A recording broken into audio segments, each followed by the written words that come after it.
Hello everyone. Hindi कक्षा में आपका स्वागत है। बच्चों, मैंने इसके पहले वाले वीडियो में आपको एक कविता सुनाई थी, लेकिन आज के वीडियो में मैं आपको चित्रकथा मतलब चित्रों पे बनाई गई हुई कथा ये मैं आपको सुनाने वाली हूँ।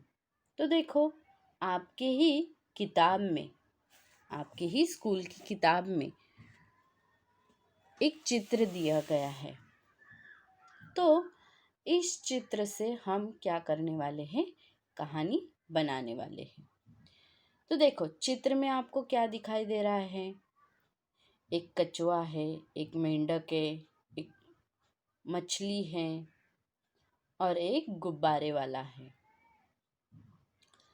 तो देखो, यहाँ से मैं आपको कहानी शुरू करती हूँ। तो एक किसी गांव में गुब्बारे वाला रहता था।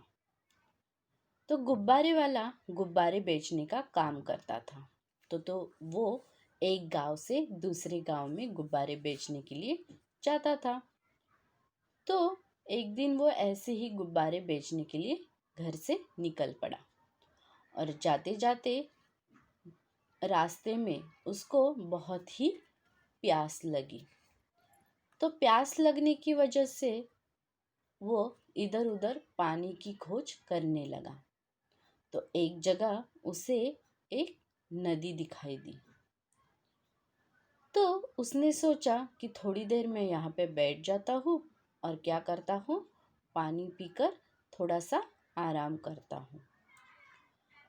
तो वह उस जगह रुक गया। उसने अपने गुब्बारे और गुब्बारों के साथ साथ एक बकेट उसने ली हुई थी, एक कटोरी उसने ली हुई थी। तो उस कटोरी को गुब्बारे बांधे हुए थे। उस कटोरी में एक क्या थी? चिड़िया बैठी हुई थी। तो उसने वो सब सामान एक जगह रख दिया और पानी पीने लगा। तो उस नदी में एक कछुआ और एक मेंढक, उनके साथ साथ मछली भी उस नदी में रहती थी।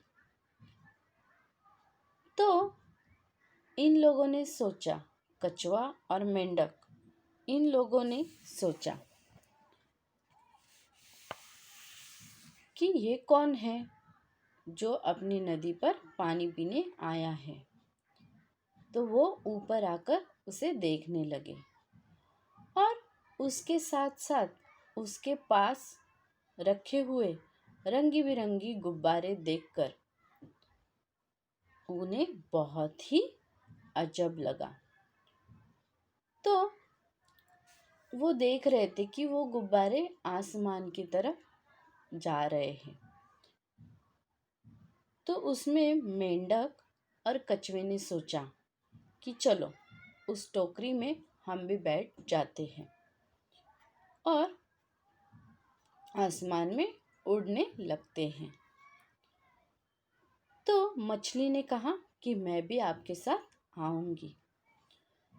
तो वह तीनों उस टोकरी में बैठ गए और वह गुब्बारा आसमान की तरफ जाने लगा। लेकिन बच्चों, आप लोगों को पता है, जब गुब्बारा आसमान की तरफ जाने लगा तो मछली जो है वह बाहर सांस न ले सकी और उसको बहुत ही क्या होने लगा? तकलीफ होने लगी।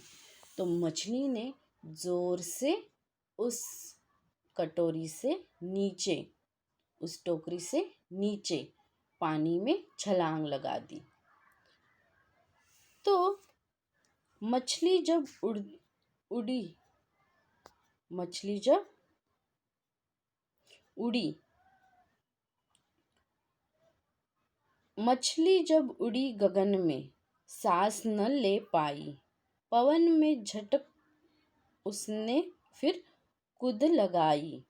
वापस वह तालाब में आई और उसका जी बहुत ही क्या होने लगा, बाहर हवा में उसको सांस नहीं ले पा रही थी, तो उसने ज़ोर से छलांग मारकर पानी में वह कूद पड़ी और पानी में फिर वह सांस ले पाई।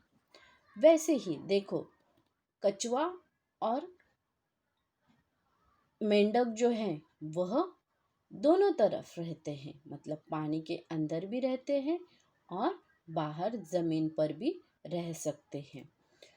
तो इसी प्रकार मेंढक है और कछुआ जो है वह टोकरी में बैठे रहे और मछली जो है वह पानी में चली गई, क्योंकि मछली जो है वह पानी से बाहर नहीं रह सकती।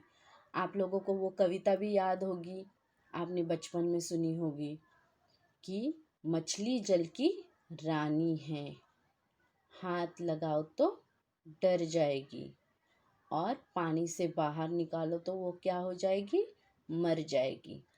इसी प्रकार मछली जो है वह पानी में ही रहती है और कछुआ और मेंढक जो है वह दोनों तरफ, मतलब पानी के अंदर भी रह सकते हैं और पानी के बाहर भी रह सकते हैं। उसी प्रकार हम इंसान, हम ज़्यादा देर तक मुंह पानी में डालकर रह सकते हैं बच्चों? नहीं। अगर हम ज़्यादा देर तक पानी में मुंह डाल के रखें तो हमारे नाक और कान में क्या हो जाएगा, पानी चला जाएगा और हम सांस नहीं ले सकेंगे। और इंसान को जगने के लिए, इंसान ही क्यों, हर जीव, हर प्राणी मात्र को जिंदा रहने के लिए सांस लेना बहुत ही ज़रूरी होता है। तो इस कहानी में हमें पानी के अंदर और पानी के बाहर रहने वाले जानवरों का क्या है इसमें पता चलता है। तो बच्चों, आपको ये कविता कैसे लगी? अच्छी लगी ना? तो एक बार फिर से आप ये कहानी अपने मन से बना के मुझे भेजो। ओके बच्चों, धन्यवाद।